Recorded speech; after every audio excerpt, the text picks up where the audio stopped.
विद्यार्थियों, मैं रुबेन सरन माथुर, सहायक आचार्य आर्थिक प्रशासन एवं वित्तीय प्रबंध ईएफएम राजकीय शाकंभर स्नातकोत्तर महाविद्यालय सांबरलेक जयपुर आपका आज की इस ई लेक्चर में स्वागत करता हूं। विद्यार्थियों, पिछले ई लेक्चर्स में हमने बीकॉम प्रथम वर्ष बीकॉम फर्स्ट ईयर के अंतर्गत ईएफएम विषय के पेपर व्यवसायिक अर्थशास्त्र यानी बिजनेस इकोनॉमिक्स के अंतर्गत हमने उपयोगिता का अर्थ पढ़ा था, उपयोगिता की विशेषताओं का अध्ययन किया था। और आज के ई लेक्चर में विद्यार्थियों आज के ई लेक्चर में हम सीमांत उपयोगिता के बारे में पढ़ेंगे और कुल उपयोगिता, औसत उपयोगिता इनका अध्ययन करेंगे। विद्यार्थियों, हम पढ़ेंगे कि उपयोगिता के भेद कितने होते हैं, सीमांत उपयोगिता, कुल उपयोगिता, औसत उपयोगिता। तो आइए विद्यार्थी, सीमांत उपयोगिता।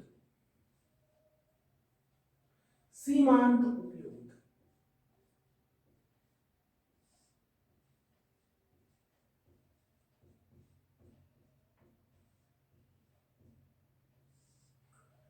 विद्यार्थी, यहां पे हम सीमांत उपयोगिता के बारे में पढ़ेंगे, यानी मार्जिनल यूटिलिटी से हम कहते हैं मार्जिनल यूटिलिटी। मार्जिनल यूटिलिटी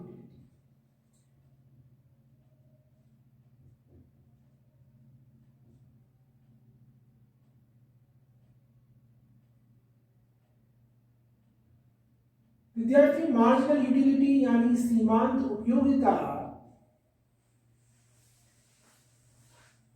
को हम ऐसे समझ सकते हैं विद्यार्थियों, किसी समय उपभोग की गई इकाइयों में से अंतिम इकाई को सीमांत इकाई कहते हैं।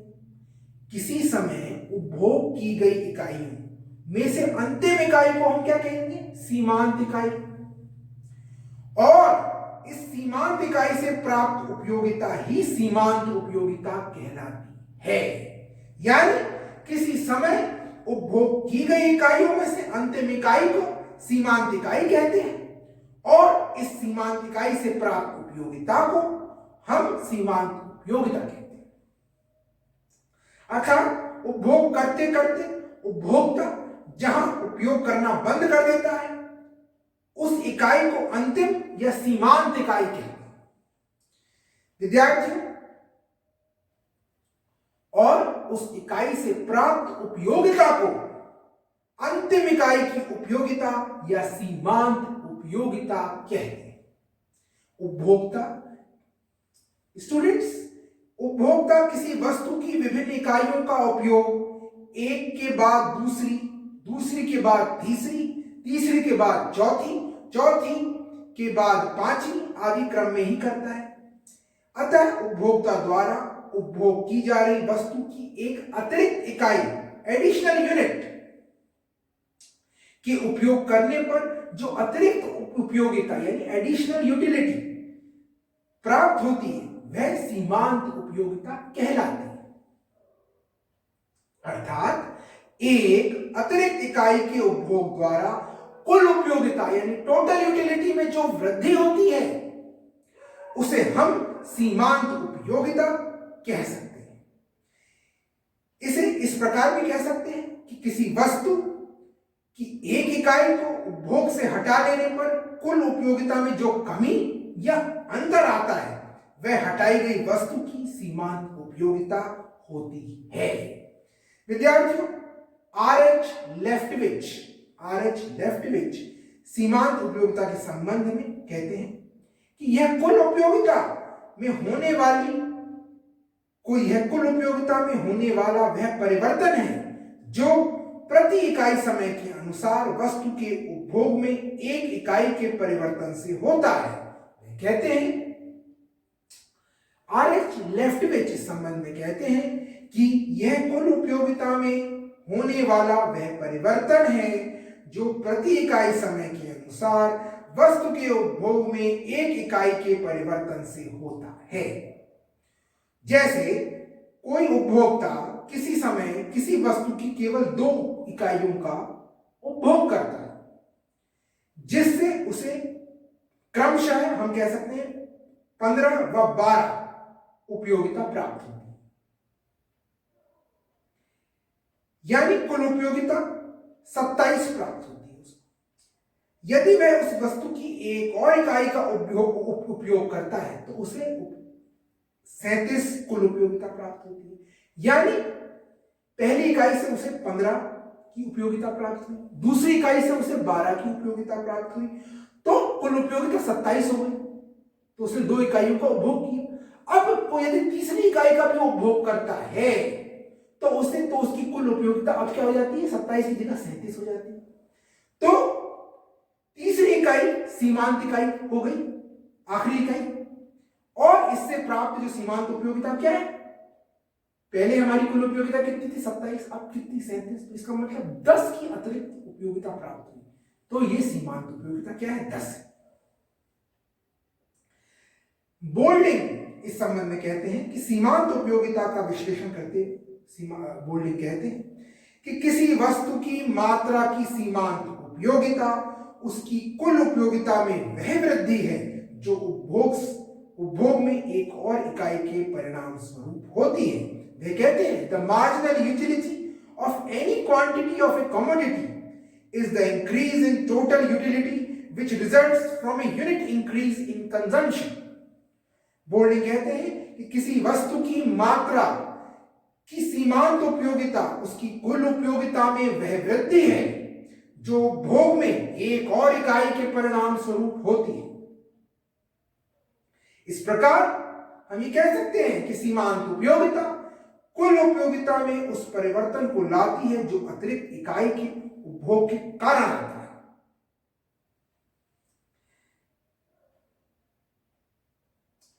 विद्यार्थी, सीमांत उपयोगिता को मापने के लिए हम निम्नलिखित सूत्र का प्रयोग करते हैं। यानी x वस्तु की सीमांत उपयोगिता किसके बराबर है, x वस्तु की कुल उपयोगिता में परिवर्तन डिवाइडेड बाय x वस्तु की कुल मात्रा में परिवर्तन। या सीमांत उपयोगिता का रूप क्या है,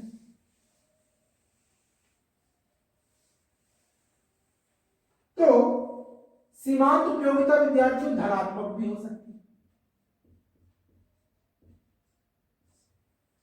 धनात्मक यानी पॉजिटिव,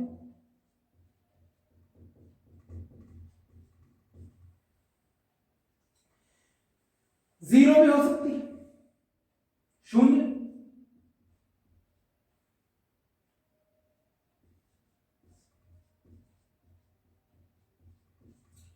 और तीसरी ऋणात्मक भी हो सकती है,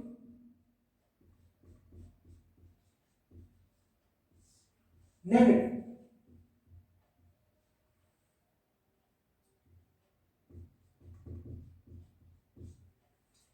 विद्यार्थी, उपभोग की प्रारंभिक अवस्था में कुल उपयोगिता बढ़ रही होती है। ऐसी अवस्था में कुल उपयोगिता प्रत्येक अतिरिक्त इकाई के उपभोग से पहले की तुलना में बढ़ती हुई होती है, परंतु घटती दर से। इसको हम एक उदाहरण से समझ सकते हैं। यहां हमने विद्यार्थियों आम की इकाइयां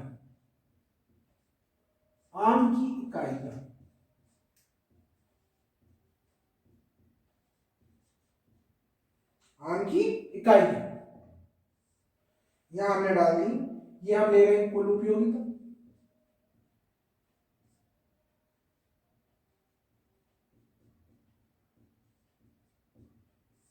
और यहां पे हम ले रहे हैं विद्यार्थियों सीमांत उपयोगिता, कुल उपयोगिता,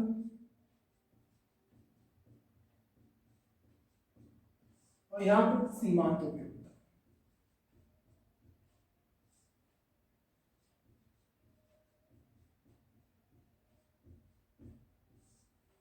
तो आम की इकाइयां कैसे, एक पहली इकाई का उपभोग किया उपभोक्ता, तो कुल उपयोगिता कितनी, उसे एक आम की इकाई से के उपभोग करने से उपयोगिता प्राप्त हुई 5 कुल उपयोगिता, और यहां सीमांत उपयोगिता भी 5 है, एक ही इकाई का वो उपभोग कर रहा है। फिर दूसरी इकाई का उसने उपभोग किया तो उसकी कुल उपयोगिता हो गई 8, और 8 हो गई, इसका मतलब उसकी सीमांत उपयोगिता कितनी है? 8 माइनस 5 यानी 3। अब वो तीसरी इकाई का आम की उपभोग करता है तो कुल उपयोगिता बढ़ के हो जाती है 10। सीमांत उपयोगिता कितनी होगी? 10 माइनस 8 किया तो 2, अभी भी ये धनात्मक है।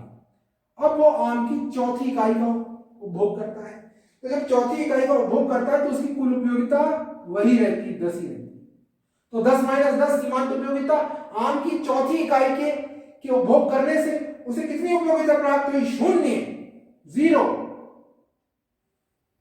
और अब उपभोक्ता आम की पांचवी इकाई का उपभोग करता है। अब देखिए विद्यार्थियों, यहां पे कुल उपयोगिता घट गई, 9 है, यानी अब उपयोगिता कम हो गई, 9 हो गई, 9। और सीमांत उपयोगिता यहां पे क्या हो गई? 9 माइनस 10 यानी -10, -1, ऋणात्मक हो गई। यानी विद्यार्थियों इसको समझिए, पहले कुल उपयोगिता, आम की एक इकाई का उपभोक्ता ने उपभोग किया, कुल उपयोगिता कितनी मिली उसे? 5। यहां सीमांत उपयोगिता भी 5 ही है। फिर दूसरी इकाई का उसने उपभोग किया तो 8 कुल उपयोगिता प्राप्त हुई, तो इसका मतलब दूसरी इकाई के उपभोग करने से कितनी अतिरिक्त उपयोगिता प्राप्त हुई? 3। फिर तीसरी इकाई का उसने उपभोक्ता ने उपभोग किया तो उसे कुल उपयोगिता कितनी प्राप्त हुई? 10। तो अतिरिक्त इकाई यानी तीसरी इकाई, आम की तीसरी इकाई के उपभोग करने से, उसको कंज्यूम करने से उसे एडिशनल यूटिलिटी, अतिरिक्त उपयोगिता कितनी प्राप्त हुई? 2। अब वो चौथी इकाई का उपभोग करता है तो उसे कितनी उपयोगिता प्राप्त होती है? कुल अभी तक 10। इसका मतलब जो चौथी इकाई के उपयोग को उपभोग करने से उसे 0 उपयोगिता प्राप्त हुई, यानी सीमांत उपयोगिता 0 है। और पांचवी इकाई का वो उपभोग करता है तो उसकी कुल उपयोगिता घट जाती है और रह जाती है 9। इसका मतलब पांचवी इकाई से उसे कितनी उपयोगिता प्राप्त हुई? -1, ऋणात्मक हो गई। तो उपयोगिता 3 प्रकार की हो सकती है सीमांत उपयोगिता विद्यार्थियों। यहाँ पे धनात्मक हो सकती है, 0 हो सकती है, ऋणात्मक हो सकती है। विद्यार्थियों, धनात्मक के बारे में हम बात करें तो धनात्मक उपभोग की प्रारंभिक अवस्था में कुल उपयोगिता बढ़ रही होती। ऐसी अवस्था में कुल उपयोगिता प्रत्येक अतिरिक्त इकाई की उपभोग से पहले की तुलना में बढ़ती हुई होती है, परंतु घटती दर से। अब जब 0 की बात करें तो जब अतिरिक्त इकाइयों के उपभोग से कुल उपयोगिता वही रहती है और उसमें वृद्धि नहीं होती है तो इस स्थिति में सीमांत उपयोगिता 0 होती है। यह सर्वाधिक संतुष्टि की स्थिति होती है। यही पूर्ण तुष्टि बिंदु होता है। जब सीमांत उपयोगिता 0 हो जाती है तब कुल उपयोगिता सर्वाधिक होती है। जब सीमांत उपयोगिता 0 हो जाती है तब कुल उपयोगिता सर्वाधिक होती है। तीसरी, ऋणात्मक। पूर्ण तृप्ति बिंदु के बाद भी उपभोक्ता उपभोग जारी रखता है तो आगे की इकाइयों से उसे अनुपयोगिता प्राप्त होने लगती है तथा उसके उपभोग से उसे कष्ट होता है। ऐसी स्थिति में सीमांत उपयोगिता ऋणात्मक हो जाती है, नेगेटिव। तो इस प्रकार से विद्यार्थियों हमने देखा कि सीमांत उपयोगिता के 3 रूप हो गए, धनात्मक, 0 और ऋणात्मक। और कुल उपयोगिता से उसका क्या संबंध है ये भी हमने देखा। यानी जब आमों के उपभोग से प्राप्त कुल उपयोगिता में वृद्धि होती है तब तक सीमांत उपयोगिता धनात्मक है। जैसे ही कुल उपयोगिता स्थिर हो जाती है वैसे ही सीमांत उपयोगिता 0 हो जाती है। 4 आमों का उपभोग करने पर पूर्ण तृप्ति का अनुभव होता है।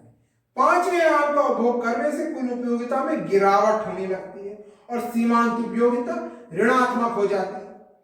इस 5वीं इकाई से उपयोगिता के बजाय अनुपयोगिता प्राप्त होती है।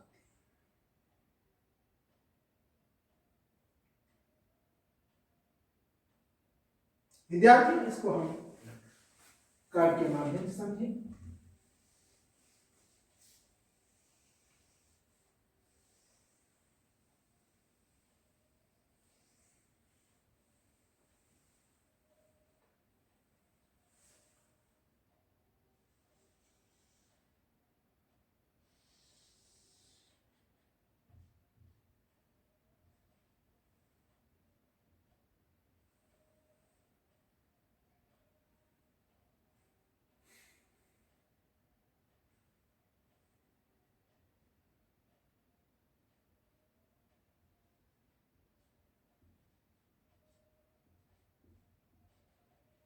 ये सीमांत, ये जो रेखा चित्र है, यहां पे OX अक्ष पर आम की इकाइयां दे रखी है और OY अक्ष पर सीमांत उपयोगिताएं अंकित की गई।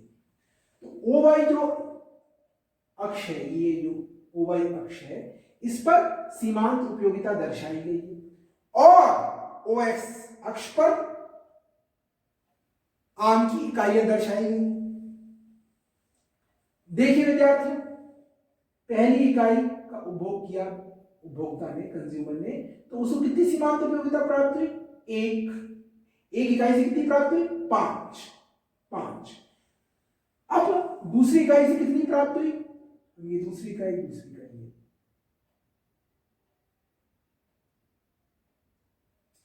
यहां पे विद्यार्थियों, पहली इकाई से कितनी सीमांत उपयोगिता प्राप्त हुई? 5। दूसरी इकाई का उसने उपभोग किया तो कितनी सीमांत उपयोगिता प्राप्त हुई? 3। तीसरी इकाई का उपभोग किया तो कितनी सीमांत उपयोगिता प्राप्त हुई? 2। ऐसे ही चौथी इकाई का उपभोग किया तो 0। पांचवी इकाई का उपभोग किया तो माइनस में चली गई, -1।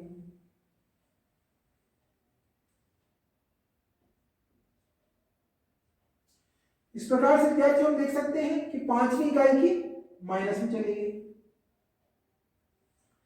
यानी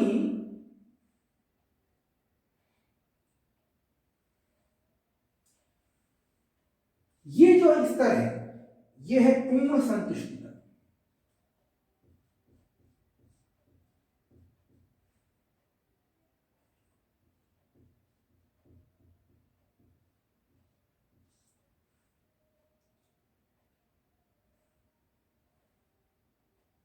यहां सीमांत उपयोगिता यहां पे 0 है।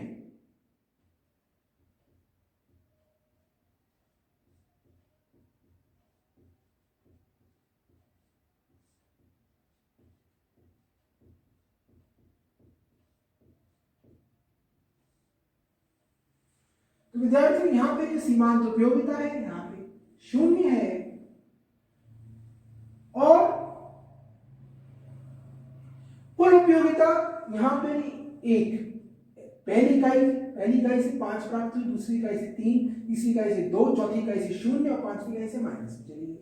तो इस प्रकार से ये एक सीमांत उपयोगिता की रेखा तैयार हो गई और हम देख सकते हैं कि जब सीमांत उपयोगिता 0 होती है तब पूर्ण संतुष्टि का स्तर प्राप्त हो जाता है।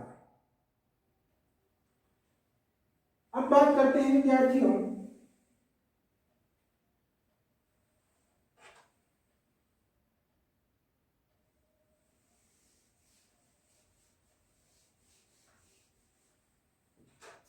कुल उपयोगिता की।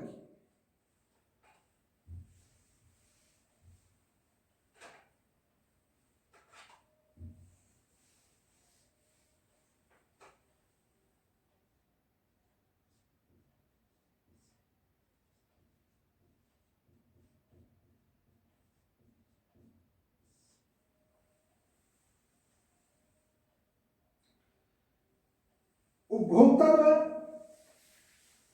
इस प्रकार से हमने सीमांत उपयोगिता को समझा। अब विद्यार्थियों, हम बात करेंगे कुल उपयोगिता की।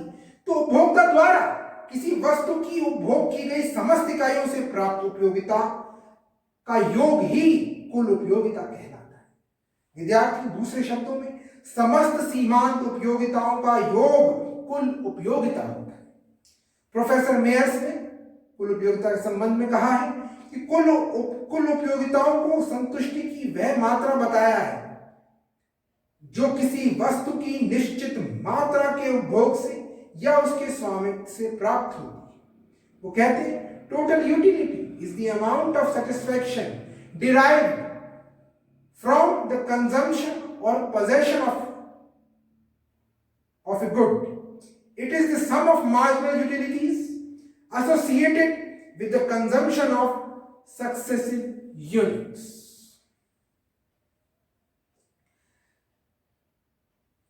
प्रोफेसर मेयर्स ने कुल उपयोगिताओं को संतुष्टि की वह मात्रा बताया है जो किसी वस्तु की निश्चित मात्रा के उपभोग से या उसके स्वामित्व से प्राप्त होती है।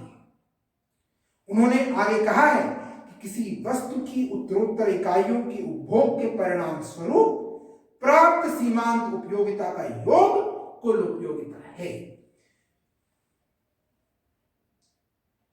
हम पिछले उदाहरण से समझ सकते हैं कि कुल उपयोगिता आमों का उपभोग करने पर कुल उपयोगिता बढ़ती है, लेकिन वह घटती दर से बढ़ती है। एक आम के उपभोग से कुल उपयोगिता 5 इकाइयों के बराबर मिलती है, जबकि 2 आमों के उपभोग से कुल उपयोगिता 8 मिलती है। यानी जो वृद्धि हो रही वो यहां पे घटती दर से हो रही।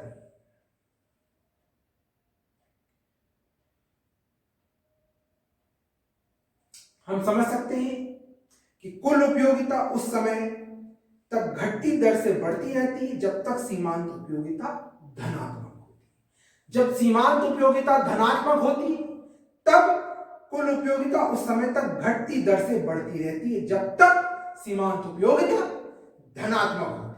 जब सीमांत उपयोगिता शून्य हो जाती है तब कुल उपयोगिता सर्वाधिक होती है और सीमांत उपयोगिता ऋणात्मक होने पर कुल उपयोगिता घटने लगती है।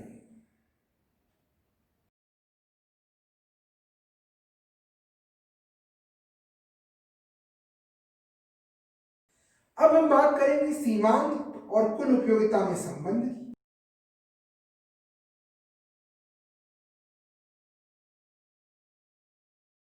किसी वस्तु की विभिन्न इकाइयों से प्राप्त जो हमें उपयोगिता होगी, कुल उपयोगिता और सीमांत उपयोगिता, दोनों में संबंध होना स्वाभाविक है, क्योंकि विभिन्न सीमांत उपयोगिताओं का योग ही कुल उपयोगिता होता है। सीमांत उपयोगिता के घटते रहने पर प्रारंभिक कुल उपयोगिता बढ़ती रहती है। यह स्थिति उस समय तक रहती है जब तक सीमांत उपयोगिता धनात्मक रहती है। उसके बाद हमारे उदाहरण में यह स्थिति आमों की तीसरी इकाई तक रहती है। उसके बाद आमों की चौथी इकाई में सीमांत उपयोगिता चौथी इकाई पर शून्य हो जाती है, तो कुल उपयोगिता का बढ़ना तो रुक जाता है, परंतु यह पूर्ण तुष्टि बिंदु है, पूर्ण तुष्टि बिंदु, और पूर्ण तुष्टि बिंदु होने के कारण कुल उपयोगिता सर्वाधिक होती है। अब विद्यार्थियों, जब तीसरी स्थिति आती है, इस प्रकार कुल उपयोगिता उसी स्थान पर सर्वाधिक होती है जब सीमांत उपयोगिता शून्य होती है। तीसरा, आमों की 5वीं इकाई के उपभोग से सीमांत उपयोगिता ऋणात्मक प्राप्त होने लगती है, तो कुल उपयोगिता घट जाती है। इस प्रकार सीमांत उपयोगिता के ऋणात्मक होने पर कुल उपयोगिता घटने लग जाती है। विद्यार्थी, कुल उपयोगिता को हम इस रेखा चित्र के माध्यम से समझ सकते हैं। पहले इस रेखा चित्र में कुल उपयोगिता ये रेखा है और पहले कुल उपयोगिता पहली इकाई के उपभोग करने पर कुल उपयोगिता 5 होती है, फिर ये 8 होती है, फिर ये 10 होती है, फिर ये 9 हो जाती है 5 इकाई पर, चौथी इकाई पर 10 ही रहती है। इस प्रकार से हम देखते हैं कि पहली इकाई पर ये जो है हिस्सा, ये सीमांत उपयोगिता दिखा रहा है 5, फिर ये 3, फिर ये 2, फिर ये 0। इस प्रकार से ये कुल उपयोगिता रेखा है।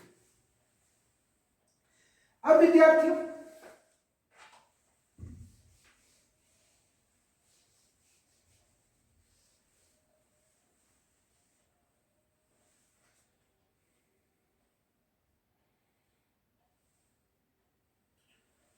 अब हम औसत उपयोगिता की बात करें।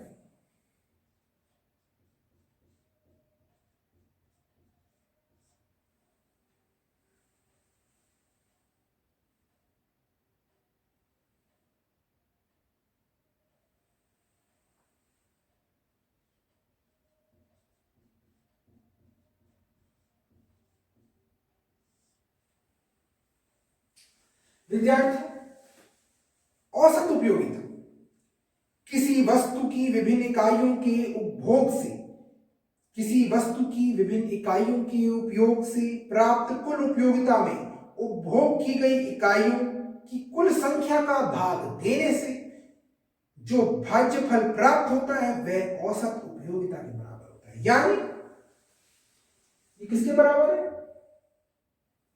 कुल उपयोगिता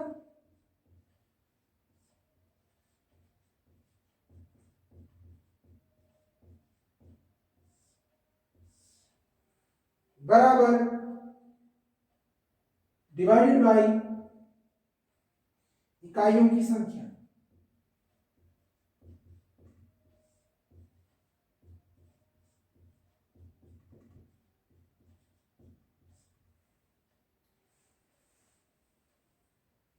जैसे माना 4 संतरों का उपभोग करने पर कुल उपयोगिता 40 हम प्राप्त करते हैं, तो औसत उपयोगिता कितनी होगी?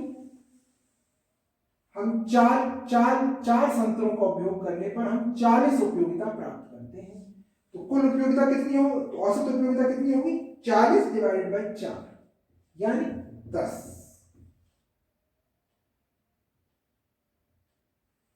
40 डिवाइडेड बाई 4 यानी हम चार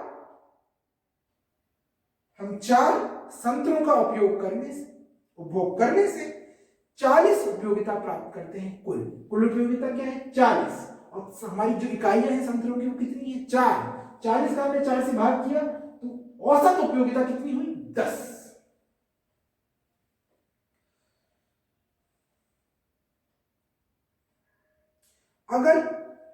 अगर हम बात करते हैं, अगर हमने 5वीं इकाई का उपभोग किया, अगर 5वीं इकाई जो पूर्ण संतुष्टि प्रदान करने वाली इकाई है, पूर्ण तुष्टि प्रदान करने वाली इकाई है, का उपभोग किया जाता है, तो इसके उपभोग करने पर सीमांत उपयोगिता शून्य हो जाएगी, शून्य होती है क्योंकि पूर्ण संतुष्टि का स्तर, इसलिए सीमांत उपयोगिता 5वीं इकाई की शून्य मानते हैं। तो इसके उपभोग करने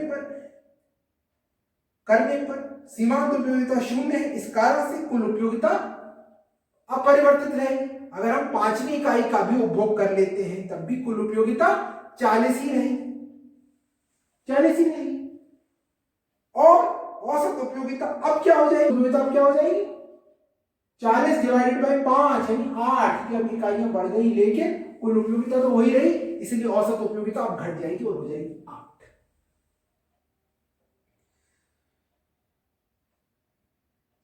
यानी पूर्ण तृप्ति के इस बिंदु के आगे और उपभोग करने पर सीमांत उपयोगिता ऋणात्मक होने से कुल उपयोगिता कम होने लगती है, इसलिए औसत उपयोगिता और भी कम हो जाएगी। यानी निष्कर्ष के रूप में हम कह सकते हैं कि ज्यों-ज्यों आगे की इकाइयों का उपभोग किया जाता है त्यों-त्यों सीमांत उपयोगिता घटती जाती है। सीमांत उपयोगिता के शून्य होने पर कुल उपयोगिता अधिकतम हो जाती है। इस प्रकार औसत उपयोगिता सीमांत उपयोगिता के शून्य होने के पहले तक की इकाइयों तक बढ़ती जाती है और आगे की इकाइयों से गिरती चली जाती है। औसत विद्यार्थियों सुनिए, इस प्रकार औसत उपयोगिता सीमांत उपयोगिता के शून्य होने से पहले तक की इकाइयों तक बढ़ती जाती है और आगे की इकाइयों से गिरती चली जाती है।